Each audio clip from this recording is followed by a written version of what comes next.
देखिए, मैं आपको अवगत करा दूं, हमारे जिलाधिकारी महोदय भी बैठे हुए हैं और किसी प्रकार की अफवाह जो जनपद मुजफ्फरनगर में फैलाने का प्रयास कर रहा है या प्रयास करने का जो भी शिकायतें प्राप्त हुई थी, इसमें 2 अभियोग अब तक दर्ज किए गए हैं और 3 लोगों को गिरफ्तार किया गया है, मैं आपको बता दूं। और इनमें जो गिरफ्तारियां हैं, उनमें हम गैंगस्टर की कार्रवाई भी सुनिश्चित कर रहे हैं।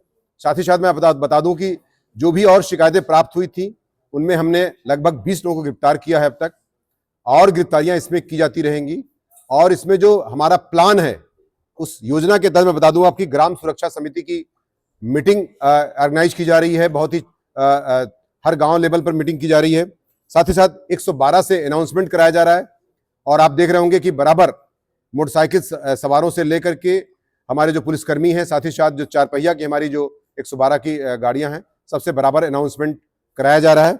साथ ही साथ बीट में हमारा कांस्टेबल जो है, अधिकारियों, कर्मचारियों तथा बीट के महिला सिपाहियों को भी, चूंकि महिलाओं का भी इसमें बहुत योगदान रहता है, तो जो पहले से भी महिला कर्मचारियों का बीट बटा हुआ है, वो गांव में जाती हैं, महिलाओं की शिकायतें प्राप्त करती हैं, उनका कॉन्फिडेंस पहले से विश्वास हम लोग प्राप्त कर चुके हैं। मिशन शक्ति के तहत भी उन महिला सिपाहियों को भी इसमें भेजा जा रहा है, तथा बीट के जो पुरुष सिपाही हैं वो भी जा रहे हैं गाँव में, ताकि एक कॉन्फिडेंस पैदा कर सके लोगों में। और कोई भी अगर व्यक्ति जो अराजकता या अफवाह फैलाने का प्रयास कर रहा है, उसको चिन्हित करके कार्रवाइयां बराबर की जा रही हैं। सर, पहले भी ड्रोन पकड़े गए हैं, मतलब ड्रोन के रूप में कबूतर पकड़े गए हैं, कहीं ऐसी लगातार अफवाहें आ रही हैं।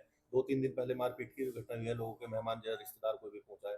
तो इसके पीछे की मुख्य वजह क्या है? इसके पीछे अब तक जो जांच पड़ताल पुलिस के द्वारा की गई है, उसमें क्या निकल गया? देखिए, मैं जहां तक मेरी जांच से अब तक आया है कि लोगों को जैसे लगता है ना कि कोई एक अराजकता फैलाने का, कुछ लोगों को न्यूसेंस क्रिएट करने का जो शौक होता है, उस तरह का इस चीजें पाई गई हैं अभी तक की, कि लोग इस तरह करते हैं। लेकिन निश्चित तौर से इससे कितनी बड़ी दुर्घटना हो सकती है, इसका अंदाजा आप खुद लगा सकते हैं कि अभी हमारे यहाँ चरथावल में एक मारपीट हो गई, साथ ही साथ एक खतौली में घटना हो गई, जो है पिता पुत्र में भी जो घटना हो गई। साथ ही साथ इस तरह की जो चोर करके या बदमाशों का जो न्यूसेंस फैलाने का, जो अराजकता या अफवाह फैलाने का कार्य किया जा रहा है, इनमें हमने विशेषकर खतौली में, मंसूरपुर में, चरथावल में, तितावी में, जानसठ में तथा इधर हमने छपार में भी तमाम मीटिंग्स आयोजित की हैं। और ये मीटिंग्स जो है पूरे जनपद में जारी रहेंगी। और इन पर जो भी अराजकता फैला रहा है, मैं आपको बता दूं कि कुछ कैमरे भी लगाए जा रहे हैं, ताकि उनमें फोटो देख करके उनके खिलाफ सख्त से सख्त कार्रवाई सुनिश्चित की जा सके।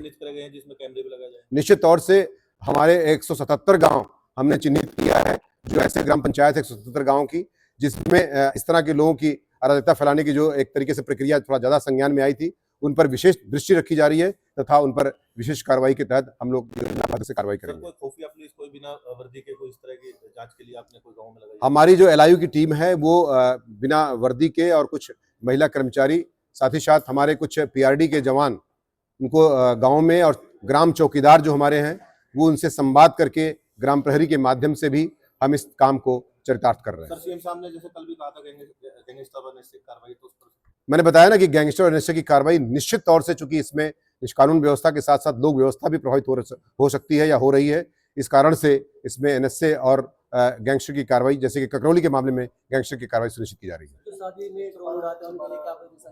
अगर कोई व्यक्ति बिना अनुमति के ड्रोन चलाया, अगर उसके पास है, तो निश्चित तौर से पहले अनुमति ले, तभी अपना ड्रोन चलाए, अन्यथा उसका ड्रोन जब्त कर लिया जाएगा तथा कानूनी कार्रवाई के खिलाफ की जाएगी। तो आपके माध्यम से मैं अपील करना चाहूंगा कि निश्चित तौर से किसी अफवाह के तहत ना आए। अगर कोई अफवाह फैलती है तो संबंधित अधिकारी को, पुलिस अधिकारी को सूचित करें, 112 पर सूचित करें, स्वयं ऐसा कोई कदम ना उठाएं जिससे अराजकता फैले, तथा निश्चित तौर से ऐसे के खिलाफ सख्त कार्रवाई की जाएगी। ये आपके माध्यम से भी मैं अपील करना चाहता हूं।